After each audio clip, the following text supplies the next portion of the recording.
Assalamualaikum warahmatullahi wabarakatuh. Alhamdulillahirabbil alamin wassalatu wassalamu ala asyrofil anbiya wal mursalin wa ala alihi washabihi ajmain amma ba'du. Pertama-tama dan yang paling utama mari kita panjatkan puji syukur kehadirat Allah Subhanahu wa taala yang telah memberikan nikmat dan kesempatannya sehingga hingga hari ini. Nah, sebelumnya saya ucapkan terima kasih kepada Bu Neneng Hidayani selaku dosen pengampu mata kuliah metode pemisahan bahan alam. Nah, di sini saya kelompok 6 di mana itu dari Dede Rohayati dan Yurid Putialbar. Nah, untuk judulnya itu di sini proses pasca ekstraksi peningkatan fungsional karakteristik ekstrak. Nah, untuk pendahuluannya itu sering kali produk dari proses ekstraksi tidak dapat langsung digunakan aplikasi praktis. Produk tersebut mungkin mengandung senyawa yang tidak diinginkan dan harus dihilangkan. Yang paling penting adalah itu penghilangan pelarut yang digunakan dalam ekstraksi. Jika zat-zat ini tidak dapat diizinkan dalam produk akhir atau jatuh tempo dengan biaya yang terlibat dalam proses penghapusan. Selain itu, ekstrak alam ini biasanya rentan terhadap hal yang proses degradasi dan harus diformulasikan dengan senyawa pelindung. Oke, ya. Nah, di mana di sini ada pemurnian ekstrak dan penghapusan ekstrak. Nah, pemurnian ini dibagi beberapa kelas ya. Pertama itu kelas 1 itu pelarut yang harus dihindari. Nah, sangat diketahui bersifat karsinogen bagi manusia. Diduga karsinogen bagi manusia ini yaitu dapat bahaya lingkungan. Di antaranya ada benzen 1,2 dikloretana dan 1,1 dikloretana termasuk dalam kelas ini. Untuk kelas 2-nya yaitu pelarut dibatasi di mana terdiri dari heksana, piridin, dan metanol. Ini merupakan kelompok pelarut ini. Nah, didimensikan sebagian karsinogen hewan non kinotoksik atau kemungkinan agen penyebab toksisitas irreversible lainnya seperti neurotoksisitas atau teratogenisitas. Kelas 3 itu pelarut dengan potensi toksik rendah, di mana pelarut dengan toksik rendah ini berpotensi bagi manusia tidak diperlukan batasan paparan berdasarkan kesehatan. Di antaranya ada etanol, aseton, etilasetat, dan dimetil sulfoksida termasuk dalam daftar ini. Nah, dari ketiga kelas ini itu ada batasan konsentrasinya. Untuk kelas 1 pelarut berkisar dari 2 ppm hingga 1.500 ppm. Nah, untuk pelarut kelas 2 itu batasnya berkisar dari antara 50 ppm hingga 3.000 ppm. Nah, untuk konsentrasi di bawah 5.000 ppm yaitu dianggap dapat diterima untuk pelarut kelas 3. Nah, untuk selanjutnya itu penguapan pelarut pemisah, di mana padatan dari pelarut yang mudah menguap melalui penguapan sudah umum diketahui sebagai penguapan. Nah, teknik ini memerlukan perubahan komponen pelarut dari fase cair ke fase uap.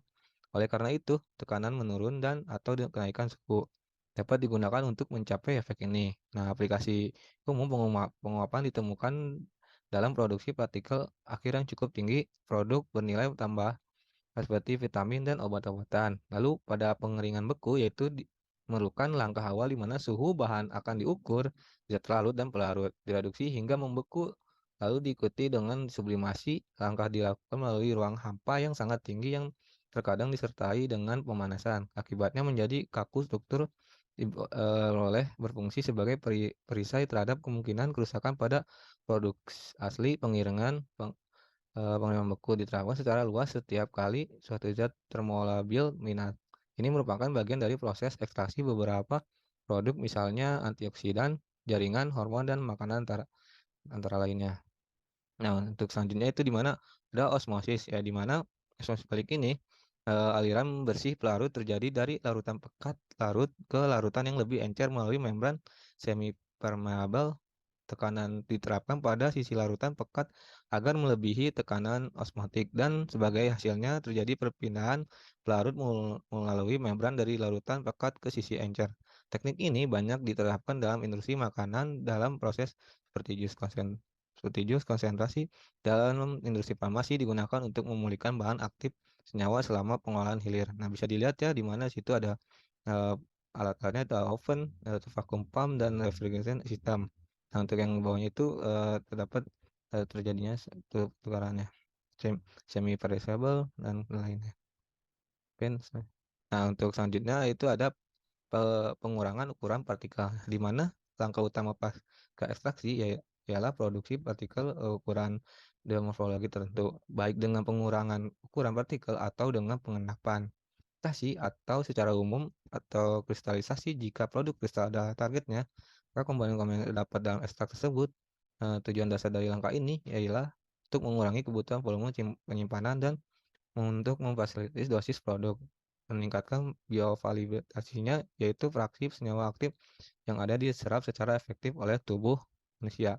Nah, di antaranya itu ada dua metode, metode top down dan metode dari bawah ke atas, yaitu di mana distorsi top down dilakukan dengan dua teknologi utama, yaitu mutiara bola atau penggilingan dan homogeneisis tekanan tinggi atau kombinasi keduanya. Dan pada metode dari bawah ke atas yaitu atau bisa disebut mode bottom up, yaitu partikel dapat diproduksi melalui kristalisasi atau teknik presi penguapan pelarut itu atau pengeringan semprot itu merupakan teknik industri partikel cair bahan aktif penguapan.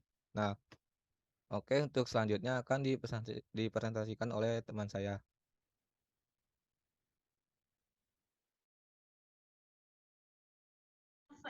Selanjutnya, proses pengeringan dengan atomisasi.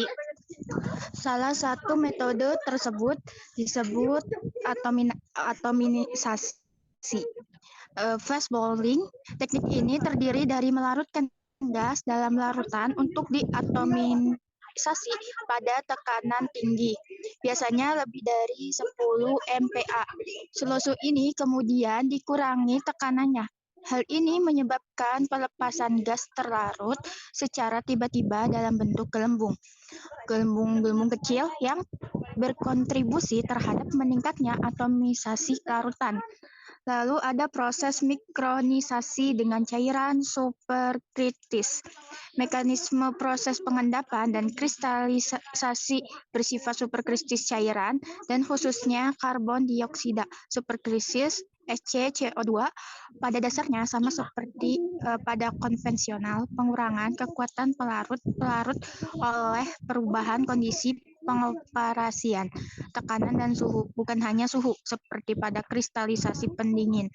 Konvensional sebagai pelarut, kekuatan SCCO2 berhubungan dengan densitasnya dengan penambahan anti pelarut SCCO2 atau dengan penguapan atau ekstraksi pelarut.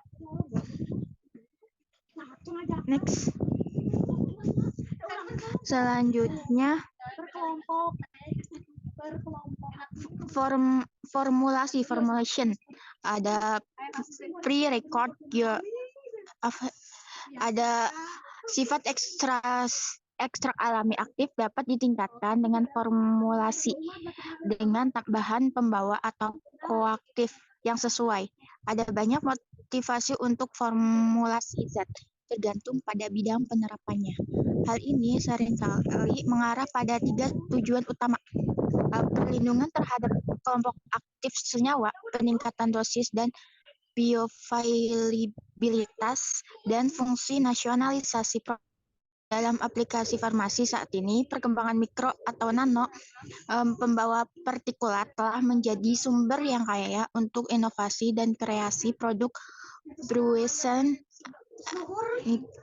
Kemudian ada metode penguapan pelarut.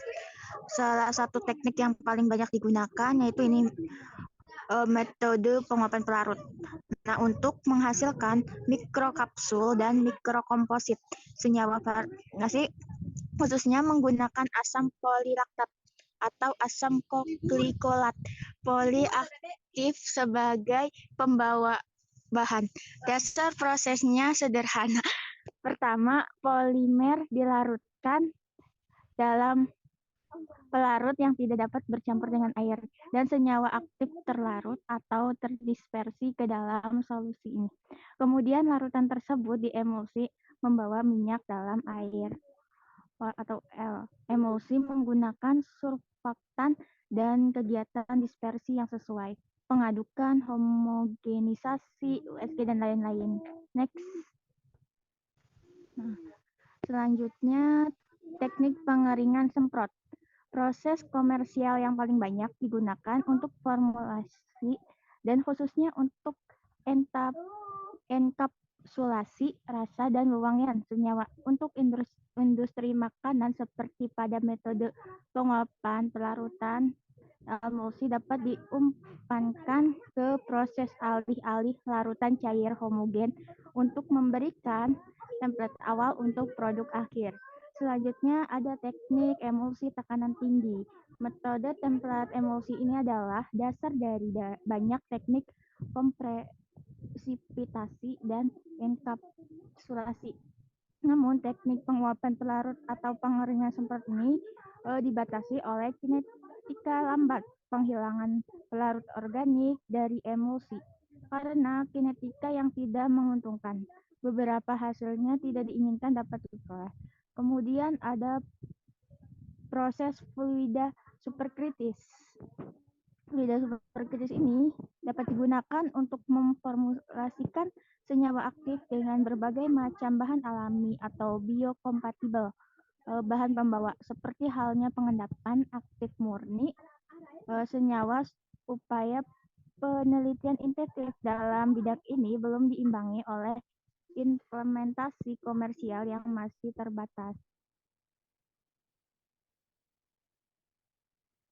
Baik, jadi untuk kesimpulannya yaitu beberapa teknik pasca ekstraksi dan formulasi telah dibahas dalam hal ini, Mbak, yang dapat digunakan untuk memberikan properti tambahan pada produk berbasis ekstra alami. Properti ini dapat berkisar dan dari perlindungan sederhana senyawa aktif dengan enkapsulasi pada bahan pembawa hingga meningkat ketersediaan hayati senyawa yang sukar larut dengan desain yang tepat ukuran partikel morfologi dan kristalisasi atau fungsi lain yang sangat spesifik. Nasionalisasi seperti kelepasan terkontrol, pengiriman yang ditargetkan, atau kemampuan pelacak. Teknik pasca proses terkadang dapat digabungkan secara menggantung metode ekstrak berbeda dan harus ditandakan sejak awal dari desain produk terintegrasi bersama dengan faktor-faktor lain seperti ekstrak dan aktivitas biologisnya atau ekstraksi yang diperlukan dan diproses permurnian. Nah, mungkin, cukup sekian presentasi dari kelompok kami. Wabillahi taufiq walhidayah. Wassalamualaikum warahmatullahi wabarakatuh.